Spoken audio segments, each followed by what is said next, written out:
আপনি কি একটি নির্জন সমুদ্র সৈকত খুঁজছেন, যার সামনে রয়েছে একটা ঝাউবন, যেখানে রয়েছে কমফোর্টেবল রুম এবং কটেজ, সাথে ইলাহি খাবার ব্যবস্থা। একদম রিল্যাক্স করে সময় কাটাতে পারবেন এবং চাইলে বারবিকিউ করতে পারবেন। এবং রাতে হোটেলের মায়াবী রূপে যদি মন ভরিয়ে নিতে চান, তাহলে এই ভিডিওটি আপনার জন্য। আর এত কিছু আছে আপনার বাড়ির খুবই কাছে। দেখতে থাকুন, সমস্ত তথ্য জানাবো এই ভিডিওতে।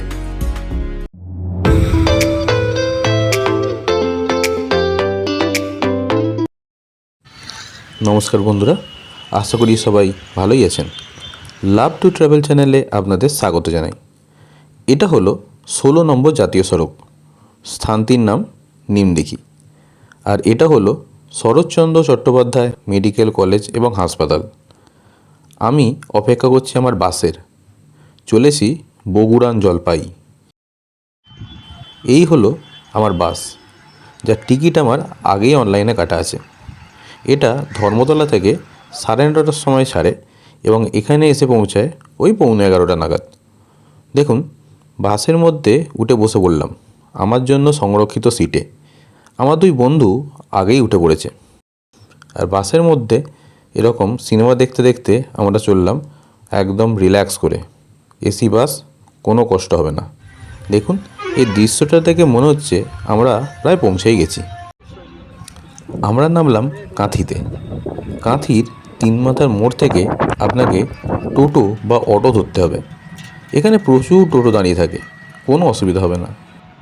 বাস থেকে নেমে ডান দিকে যে রাস্তাটা চাউলখোলার দিকে চলে যাচ্ছে, সেই দিকে দাঁড়িয়ে থাকা টোটোকে গিয়ে বলবেন যে আপনি বগুড়ান জলপাই যাবেন। যদি অটো পান তাহলে সময় লাগবে 20 মিনিটের মতো, এবং টোটো হলে ওই 30 মিনিটের মতো সময় লাগবে। টোটোর ভাড়া করার সময় একটু দরদাম করে নেবেন। যাওয়ার পথটাও কিন্তু বেশ সুন্দর, ভালো লাগবে।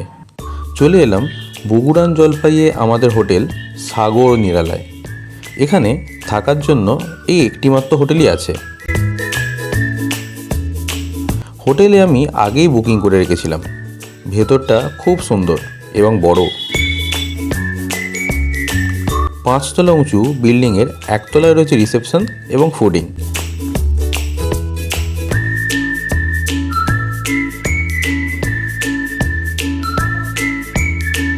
এটা হলো এখানকার রিসেপশন।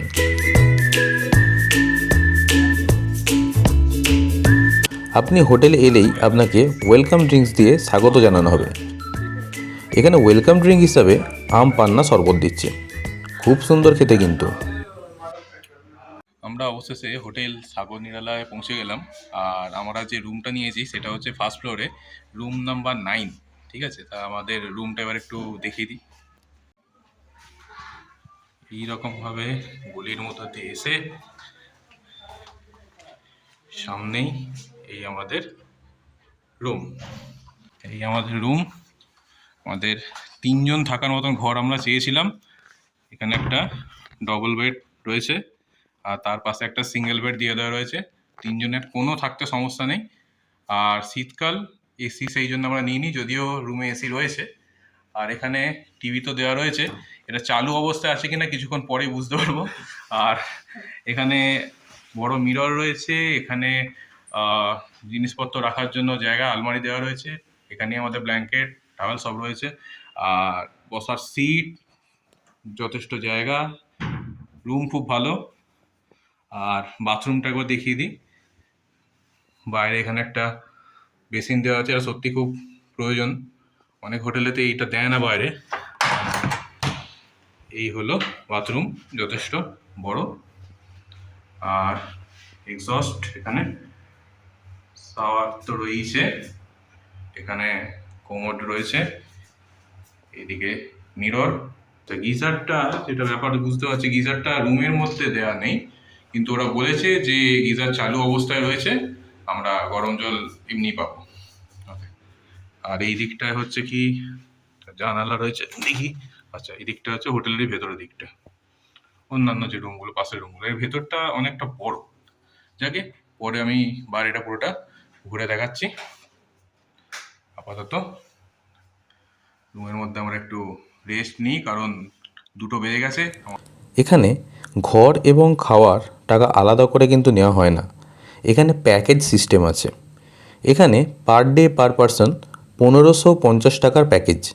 এর মধ্যেই আপনার ঘর ভাড়া, ব্রেকফাস্ট, লাঞ্চ এবং ডিনার সবই এসে যাচ্ছে, তাই আলাদা করে আর আপনাকে কিছু খরচা করতে হচ্ছে না। হোটেলের ফোন নাম্বার আমি স্ক্রিন এবং ডেসক্রিপশন বক্সে দিয়ে দিলাম, আপনারা চাইলে ফোন করে কথা বলে নেবেন। দেখুন, এই ঘরটার যেমন নাম হচ্ছে উতাল হাওয়া। এখানকার নামগুলো কিন্তু আমার দারুণ পছন্দ হয়েছে। এই ঘরটার নাম দেখুন, সবুজ দ্বীপের রাজা। এদের নামের চয়েসগুলো খুব সুন্দর। 13 নম্বর রুম। 12 নম্বর রুমের নামটা দেখুন, রঙিন বসন্তে। আর আমাদের রুমটার নাম বালুকাবেলা, আপনার তো দেখিয়েছি। স্নান সেরে ফ্রেশ হয়ে আমরা চলে এলাম গ্রাউন্ড ফ্লোরে হোটেলের ফুডিংয়ে। এখানে আগে থেকেই আমাদের খাবার অর্ডার দেওয়া ছিল। আমাদের ভাতের সঙ্গে ছিল স্যালাড, আলু ভাজা, ডাল, আলু পোস্ত, কুমড়ো আলুর তরকারি এবং পমফ্রেট মাছ, সেই সঙ্গে চাটনি এবং শেষে একটি মিষ্টি। ভাত এবং সবজি প্রয়োজন মতো আপনাকে পুনরায় দেওয়া হবে। এখানে খাবারগুলো খুবই সুস্বাদু ছিল। খাওয়া দাওয়া করে আমরা হোটেলের মধ্যেই কিছুক্ষণ ঘুরে বেড়ালাম। এখানে কত হাঁস বসেছে দেখুন, 3টে রাজহাঁস, খুব বড় বড়। হোটেলটা বিশাল এলাকা জুড়ে, ভেতরে ঝাউয়ের বন, শান্ত স্নিগ্ধ পরিবেশ। এদিকে কটেজগুলো আছে, আপনারা চাইলে কটেজেও থাকতে পারেন, কিন্তু যেহেতু সমুদ্র দেখা যাচ্ছে না এবং ভাড়াও একটু বেশি, তাই আর আমরা কটেজ নিইনি।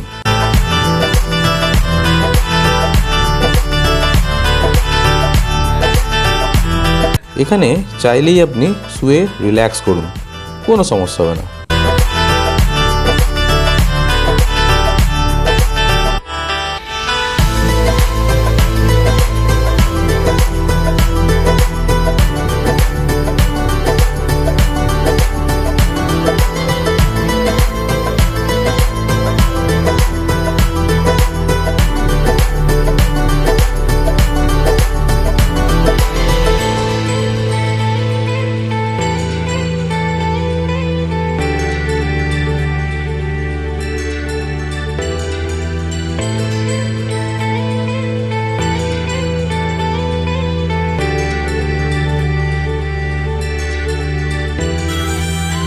কটেজগুলোর নাম খুব সুন্দর সুন্দর, যেমন আগেরটা ছিল গল্প দাদুর আসর।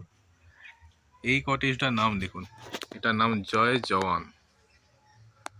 আর আপনি যদি পাশের কটেজটা দেখেন, এই কটেজটার নাম হচ্ছে জয় কিষান।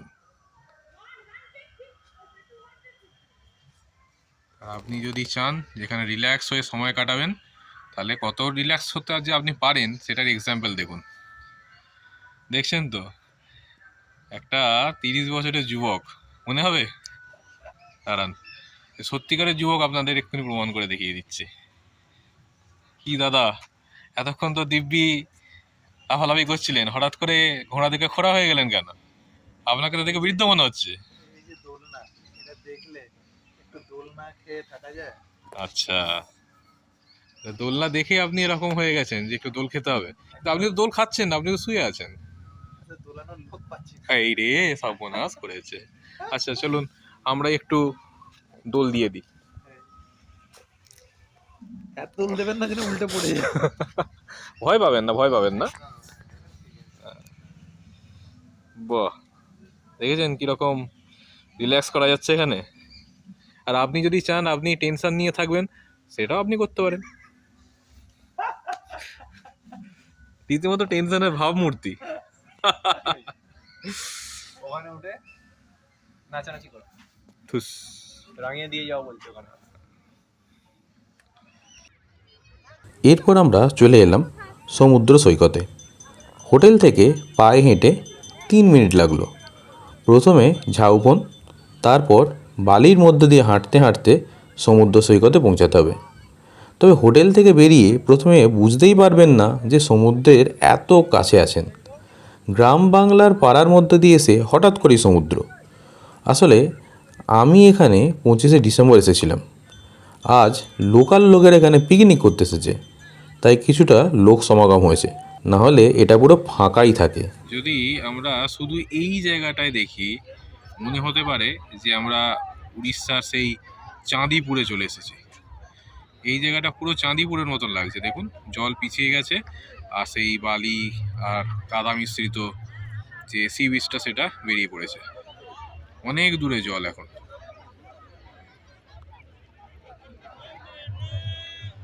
এটা এমনিতে তো নির্জনই থাকে, আজকে 25শে ডিসেম্বর, সেই জন্য এত লোক দেখতে পাচ্ছেন, নাহলে হয়তো দেখতেন যে আমরা এখানে একাই ঘুরে বেড়াচ্ছি। বুঝতেই তো পারছেন পৌরাঞ্চল পেয়ে সি বিচেতেই আমি আছি। আর এই যে পেছনের যে অংশটা সি বিচটা, সেটাকে দেখে তো আমার চাঁদিপুরের কথা মনে পড়ে যাচ্ছে, যেন হঠাৎ করে মনে হচ্ছে যে আমি চাঁদিপুরে চলে এসেছি। আর এখান থেকে সানসেটটা খুব ভালো দেখা যায়, দেখুন এই যে আমার পেছনে দেখতে পাচ্ছেন সূর্যকে, সূর্য আর কি অস্ত যাওয়ার পথে আর কি সানসেট হচ্ছে, আমি এনজয় করছি। আমার আরেকটু এগোলে সমুদ্রের আরেকটু কাছে যেতে পারবো। আমার বন্ধুরা হাঁটতে হাঁটতে সমুদ্রের আরেকটু কাছে চলে গেছে। সানসেট হয়েই গেল, এত কুয়াশা, সূর্য পুরো ডুবে গেছে, আর দেখাই যাচ্ছে না। চলুন সমুদ্রের দিকে একটু এগিয়ে যাই। সামনেটায় দেখতে জলকাদা লাগলেও এটা পুরো চাঁদিপুরের সমুদ্রের মতনই লাগছে। মানে সেখানে যেমন আমরা পেয়েছিলাম শক্ত মাটি, জল ফাঁকে ফাঁকে রয়েছে ঠিক কথাই, কিন্তু কাদা নেই, মানে পায়ে কাদা লাগছে না এইরকম। দিব্যি আমি হেঁটে যাচ্ছি, এখান দিয়ে একটুকু জল বা কাদা পায়ে লাগছে না, মাটি শক্ত অনুভূতি হচ্ছে, পরিষ্কার বুঝতে পারছি মাটি একদমই নরম নয়, শক্ত। নিশ্চিন্তে একদম সামনে অব্দি যাওয়া যায়। এখানে একটা নির্দিষ্ট সময় পর আপনাকে পাড়ে চলে আসতে হবে। এখানে যে পুলিশ বা সিকিউরিটি যারা রয়েছেন, তারা বাজি আর কি রীতিমতো ডাকছেন যে চলে আসুন, সময় শেষ, এখানে আর থাকা যাবে না।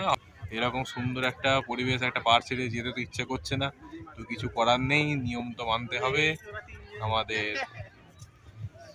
যতক্ষণ সময় ছিল আমরা ঘুরে নিয়েছি, আবার কালকে সকালটা তো আছি, সকালে আবার দেখা যাবে। দেখতে দেখতে সন্ধ্যা হয়ে গেল, অন্ধকার নামলো, চারিদিকে যে মানুষজন কোলাহল ছিল সেগুলো ধীরে ধীরে শেষ হয়ে গেল, লোকজন আর নেই, সি বিচ পুরো খালি। কিছুক্ষণ পর্যন্ত এই এলাকাটা একদম গম করছিল, জাস্ট কয়েক মিনিটের মধ্যেই হঠাৎ করে এই দিকটা ফাঁকা হয়ে গেল। একদম অন্যরকম লাগছে, যেন মনে হচ্ছে অন্য কোনো স্থানে আমরা চলে এসেছি। এখন এই হাতে গোনা কয়েকটা লোকই আছে এখানে, বেশিরভাগ তো লোকাল লোকই এসেছিল, তারা তাদের বাড়ির উদ্দেশ্যে বা কাছাকাছি যারা থাকে সবাই বাড়ির উদ্দেশ্যে চলে গেল। আর আমরা যারা হোটেলে থাকছি, এই ধরুন এখানে 3জন, বা আর কেউ যদি হোটেলের এখানে লোক থাকে, তারা এখানে রয়েছে। সমুদ্র সৈকতে সুন্দর সময় কাটিয়ে আমরা ফিরে এলাম হোটেলে। দেখুন লাইট লাগাতে কত সুন্দর লাগছে হোটেলের বাইরেটা, ভেতরটাও খুব সুন্দর করে সাজিয়েছে।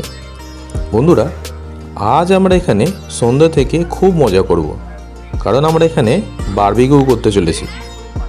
লাঞ্চের পর সৈকতে যাওয়ার আগেই এখানে কথা বলে গিয়েছিলাম।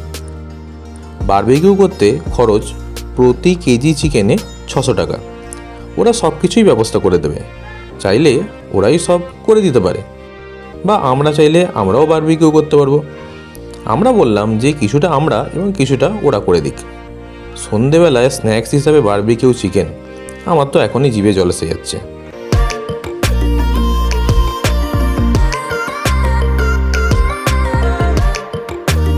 আমরা এখন এই হোটেল নিরালার মধ্যে দিয়েই আর কি ভেতরে ক্যাম্পাস দিয়ে হাঁটছি। আমরা যাচ্ছি সামনে, আমাদের বারবিকিউ করা হচ্ছে।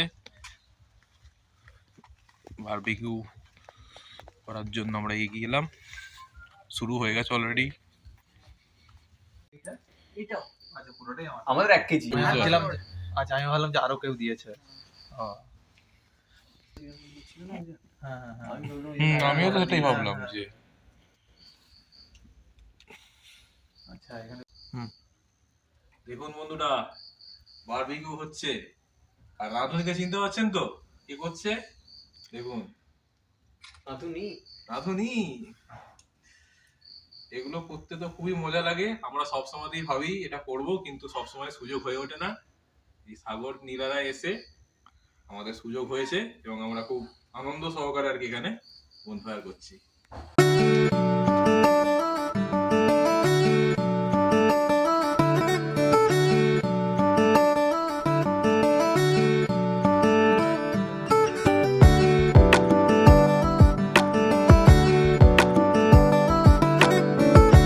বারবিকিউ চিকেনগুলো সদ্ব্যবহার করার পর আমরা তিনজন একসঙ্গে বসে সুন্দর আড্ডা দিয়ে সময় কাটালাম।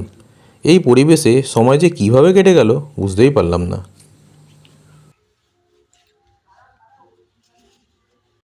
রাত 10টা নাগাদ আমরা এলাম ডিনার করতে। আমরা রাতে রুটি অর্ডার দিয়েছিলাম। যেহেতু সন্ধেবেলাতেই চিকেন খেলাম, তাই রাত্রিবেলায় মাছ নিয়েছিলাম। আমার কিন্তু রুটি দিয়ে মাছ খেতে ভালোই লাগে। ডিনারে রুটির সাথে ছিল স্যালাড, বেগুন ভাজা, আলু সবজি, ভোলা ভেটকি মাছ এবং শেষ পাতে একটা মিষ্টি। খাবার কিন্তু খুবই সুস্বাদু। খাওয়া দাওয়া করার পর হোটেলের ভিতরটায় হাঁটাহাঁটি করতে করতে হোটেলের গেটের সামনে গেলাম। এখানে খুব সুন্দর লাইট দিয়ে সাজানো হয়েছে। গেটের বাইরে কিন্তু বেশ কয়েকটা শিয়াল আমি দেখতে পেয়েছিলাম। প্রায় 11টা পর্যন্ত হাঁটাহাঁটি করে রুমে চলে এলাম ঘুমাতে। গুড মর্নিং বন্ধুরা, এখন আমি চলে এসেছি 3rd ফ্লোরে। এখান থেকে ঝাউ গাছগুলো কত কাছে লাগছে। সকালে এই শান্ত স্নিগ্ধ পরিবেশে আমার মনটা ভরে গেল। এবার আমরা রুমে গিয়ে ফ্রেশ হব এবং চলে যাব ব্রেকফাস্ট করতে। আজকে আমরা ব্রেকফাস্ট করার পর এখানে চেক আউট করব এবং লাগেজগুলো জমা দিয়ে চলে যাব সাইট সিন করতে।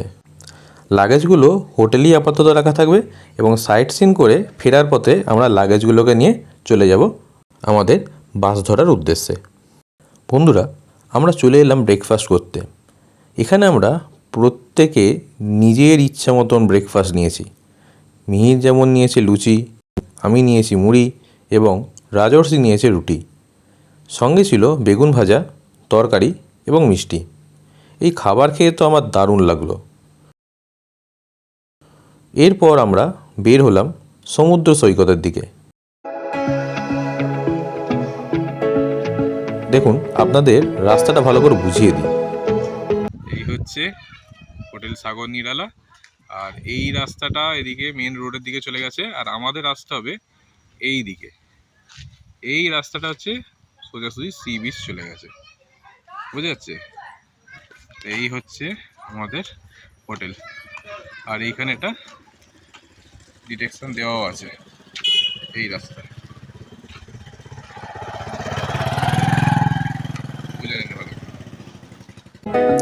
দেখুন, এই রকম রাস্তা দিয়ে হাঁটতে হাঁটতে আপনার মনেই হবে না যে আপনি সমুদ্রের এত কাছে আছেন। চলুন আপনাদের রাস্তাটা পুরোটাই দেখিয়ে দিই।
আমরা সকালবেলায় এখানের সি বিচে, বগুড়ান জলপাইয়া সি বিচে এসে উপস্থিত হয়েছি।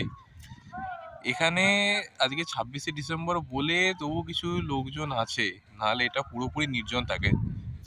আর সমুদ্র দেখুন সামনে এসেছে, এখন জোয়ারের সময়। আর এর চাইতে বেশি আসবে তখনই যদি কোনো কোটাল ফোটাল থাকে, হ্যাঁ। আর সন্ধেবেলায় জল যে কত পেছনে থাকে সেটা দেখিয়েছিলাম আপনাদের। পাড়ের দিক এখানে ঝাউবন তবু টিকে আছে, ভালো লাগলো এটা দেখে। আর দীঘাতে তো ঝাউবন বলে কিছুই নেই, সবই কেটে হোটেল হয়ে গেছে, কংক্রিট হয়ে গেছে দীঘার পুরো। আর এখানকার পরিবেশটা সত্যিই খুব উপভোগ্য, আমরা খুব এনজয় করেছি এখানকার যে পরিবেশ। আপনারাও চলে আসতে পারেন, একদম নির্জন ফাঁকা। আর এখানে যে হোটেলটি রয়েছে সাগর নিরালায়, তার আতিথেয়তাও খুব ভালো, খাবার দাবার কোয়ালিটি খুব ভালো, আর ব্যবহারও খুব ভালো। একদিনের জন্য এটা খুব ভালো ট্রিপ। এবার একটু আমরা সমুদ্রের জল স্পর্শ করি। আজকে দ্বিতীয় দিন হয়ে গেল, বালির উপর হাঁটা খুব সমস্যা, পায়ের মধ্যে বালি চলে যাচ্ছে। দ্বিতীয় দিন হয়ে গেল, সেরকমভাবে সমুদ্রকে আমরা ভালো করে এখন দেখিও নি, আর জলও স্পর্শ করিনি। এখন সমুদ্র কাছাকাছি এসেছে নাগালের মধ্যে, তাই আমি যাচ্ছি সমুদ্রের জল একটু স্পর্শ করে দেখতে। যদিও কালকে স্পর্শ করেছিলাম মাটির মধ্যে জমে থাকা কিছু জল, দুধের সাথে কি আর ঘোলে মেটে। চলুন দেখা যাক।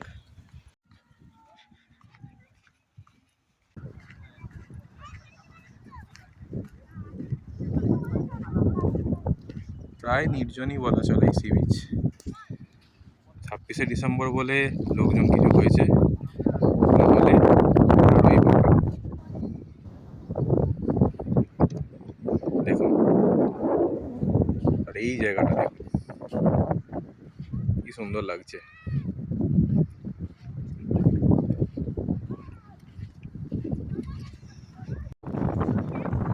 দেখুন সমুদ্রের একদম সামনে চলে এসেছি, এবার বোঝা যাচ্ছে সমুদ্র বলে কি সুন্দর ঢেউয়ের আওয়াজ দিচ্ছে।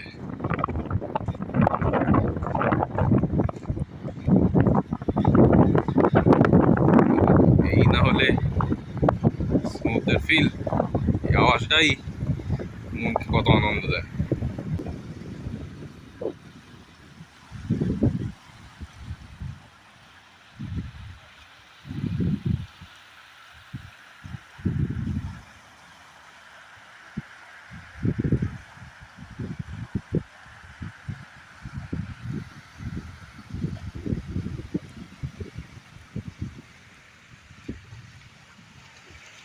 ঘরের কাছেই একটা এরকম লুকোনো সৌন্দর্য আছে, আমরা কিন্তু অনেকেই তা জানি না।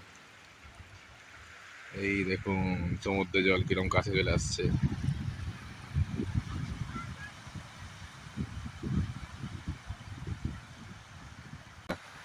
বন্ধুরা, এখানে কিরম তেল জমে আছে দেখুন, প্রত্যেকে ভেসে এসেছে কিছু বুঝতে পারছি না, কিন্তু এখানে সমুদ্রের পাড়ে এরকম ধারে ধারে চারিদিকে এরকম জমে রয়েছে তেল।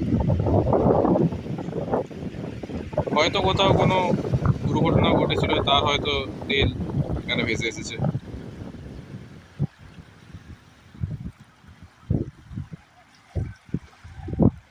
সমুদ্রের ধারে এসে সমুদ্রের জলে একটুকু যদি পা না ভেজাই তাহলে কি চলে? চলুন সমুদ্রের জলে একটু যাওয়া যাক। যতই শীতকাল হোক, যতই আমরা এখানে চান না করার একটা কি বলে সিদ্ধান্ত নিয়ে আসি, তাহলে জল একটু পা ভেজাবো না, যেতে তো হবে। দেখুন চলে এসছি, কি ঠান্ডা জল। দেখুন দেখুন দেখুন দেখুন, জল খুবই ঠান্ডা, জুতোটা ভিজে গেল। দেখুন বন্ধুরা, এখানে সাইট সিন হিসাবে রয়েছে কপালকুণ্ডলা মন্দির, দরিয়াপুর লাইট হাউস, বাঁকিপুর সমুদ্র সৈকত। কিন্তু আমরা এই বগুড়ান জলপাইয়ের সমুদ্র সৈকতের প্রেমে এমন পড়লাম যে সময় থাকা সত্ত্বেও আমরা আর অন্য সাইট সিনে গেলাম না, এখানেই বাকি সময়টা কাটাবো বলে ঠিক করলাম। তবে ফেরার পথে পড়বে জুনপুট। জুনপুটের সমুদ্র সৈকত সেইভাবে কেউ যায় না এবং এক্সপ্লোরও করে না। একদম ভার্জিন সি বিচ একটা। আমরা চেষ্টা করব সেখানে যাবার এবং সেই অচেনা নির্জন সমুদ্র সৈকত আপনাদের সামনেও তুলে ধরার চেষ্টা করব। আমরা এখন জুনপুটের সমুদ্র দেব বলে এগিয়ে যাচ্ছি। জঙ্গলের মধ্যে দিয়ে রাস্তা।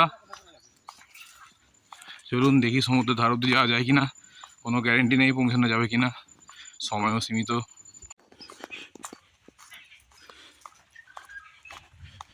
ওদিকে এই জঙ্গল, এই ঘন জঙ্গলের মধ্যে দিয়ে এগিয়ে চলেছে আমরা জুনপুট সমুদ্র সৈকতের দিকে। যদিও সামনে দেখা যাচ্ছে সৈকত। দেখুন বন্ধুরা, এই হলো জুনপুট সমুদ্র সৈকত, নির্জন সি বিচ। আর দেখুন কিরকম জায়গা দিয়ে আমরা এলাম।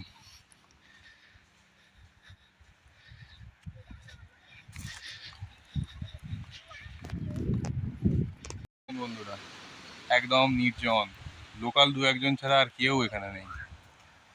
কেউ জানেই না এই সমুদ্রের এই বীজটার অস্তিত্ব। আর যেরকম রাস্তা দিয়ে আমরা এলাম, কেউ আসবে না, এরকম এত কষ্ট করে কেউ আসবে না। দুটো জঙ্গল পেরিয়ে আর মাঠ কাদা পেরিয়ে সম্ভব না সকলের পক্ষে আসা। তাহলে বন্ধুরা, আমরা এই সংক্ষিপ্ত সময়ের মধ্যে বগুড়ান জলপাই জুনপুট সি বিচ ঘুরে দেখলাম। যতটা সম্ভব আপনাদেরও দেখালাম, শেয়ার করলাম। আর সেই সঙ্গে কিভাবে এখানে আসবেন সেই সম্পর্কে একটা ধারণা তো দিলাম। কোথায় থাকবেন, খাওয়া দাওয়া কেমন করবেন, সবই হচ্ছে কি এখানে একটা ব্রড আপনারা ইনফরমেশন পেয়ে যাবেন। আর এখানে দেখুন শেষ পর্যন্ত আমরা একটা নির্জন সি বিচ জুনপুট, এখানে এসে আমরা আমাদের যাত্রা সমাপ্তি পর্যায়ে এসে পৌঁছেছি। এরপর আমরা এখান থেকে অটো ধরবো আর আমরা চলে যাব কাঁথিতে। সেখানে আমাদের বাস বুকিং করা রয়েছে, বাস আসবে আর আমরা উঠে পড়বো। তারপর যে যার সাথে ঘর। যাই হোক, একদিনের সময়, দুদিন বা 1.5 দিন সময় বলতে পারেন। আমরা খুব কম সময়ের মধ্যে দারুণ ঘুরেছি। তা আপনারাও মাত্র 2 দিন ছুটি থাকলে পরে আরামসে এই জায়গাটা ঘুরে যেতে পারেন। আমরা আজকে তাড়াতাড়ি বেরিয়ে গেলাম, কিন্তু আপনাদের যদি সময় থাকে তাহলে আপনারা এটা আরেকটু সময় নিয়ে বিকেলের দিকে বেরোতে পারেন। ঠিক আছে বন্ধুরা, তাহলে আজকে এখানে বিদায় নিচ্ছি। দেখা হচ্ছে আবার এরপরে অন্য কোনো ভিডিওতে। ততদিন পর্যন্ত ভালো থাকবেন। এতক্ষণ আমার সঙ্গে থাকার জন্য ধন্যবাদ।